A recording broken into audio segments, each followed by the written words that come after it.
This is the story of a set of bells that have kept ringing through huge fires, explosions, urban redevelopment, and even termites. I'm Boaz, and these are Pittsburgh Stories. I was walking through Allegheny Center on a sunny winter day when I heard something.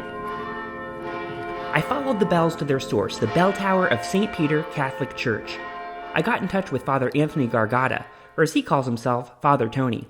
He said he could tell me more about the building and the bells. I'm Father Tony Gargata. I'm actually not the pastor, but I'm part of a team of priests now taking care of 6 parishes here on the north side, this being St. Peter's being one of them. He also invited Betty and Christina, 2 longtime community members, to join us. We started with a quick tour as they pointed out a few impressive features of the building. The statue at the very top is very important because it's Jesus giving Peter the keys of the kingdom, as we see in Matthew's gospel.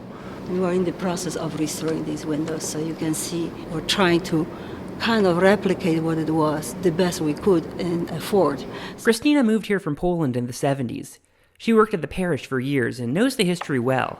And this is the first church when it was built and caught on fire, November 1886.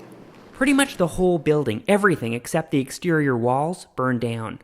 And a few decades after that, there was another blow to the parish.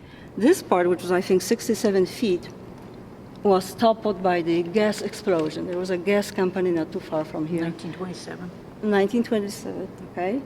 Betty grew up in the neighborhood and remembers it fondly from her childhood. So definitely the attendance was higher. People didn't need cars to get here because everybody lived in the area. We have some famous people from the parish here. One of them very well known, of course, is Rooney family, Mr. Daniel Rooney, and his father, Senior Art Rooney. And back in his day, Art Rooney helped the parish organize some very cool fundraisers. One of these events promoted by young Art Rooney featured 8 boxing matches, a wrestling bout, a self-defense exhibition, and musical numbers. Then, in the 1960s, the city decided to redevelop the area. They put Allegheny Center in, which tore down a lot of the neighborhood and businesses in the area. To build the Allegheny Center development that Betty mentioned, the city raised about 518 buildings. They also tore down many of the businesses on East Ohio Street, which was our main business district. We had wonderful businesses down there. You know, you didn't have to leave North Side to get anything. You never had to go to North Hills. We didn't even know North Hills existed at the time because everything was here. Building I-279 and the stadiums chipped away at the community even more.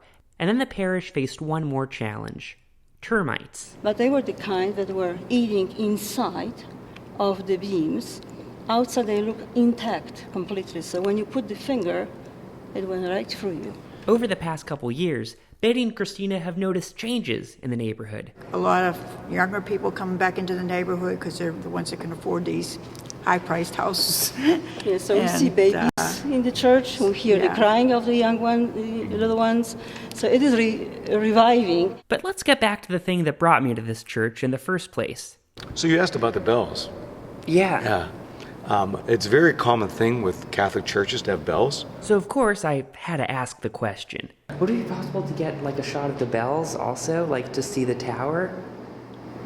I have never been up there. Really? So maybe we could take a walk up here and see. I've never been there yet.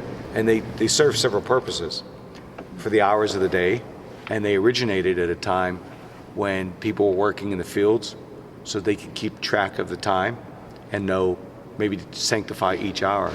I bet this is it.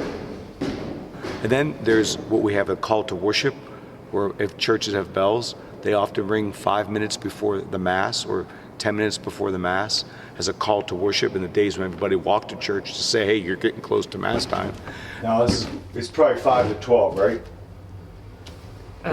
Gene, what time is it? Let's see. 52. The bells are going to ring any minute. Okay. And we're going to get probably blown away with our ears because I was at one other church when I did that. You might want to wait. So yeah, if we were up there, that would be really loud. You know? Yeah, that would be really, really loud. So we should have 4 minutes. Do you want to run up there and look now? Or do you want to? Yeah. Okay. If we can go, we should have the 4 time. minutes. I have no idea what we're heading up here to see. We're definitely outside. Look, you can get it still swinging. You're gonna want to do this fast because they're gonna go off again. How are the bells maintained today?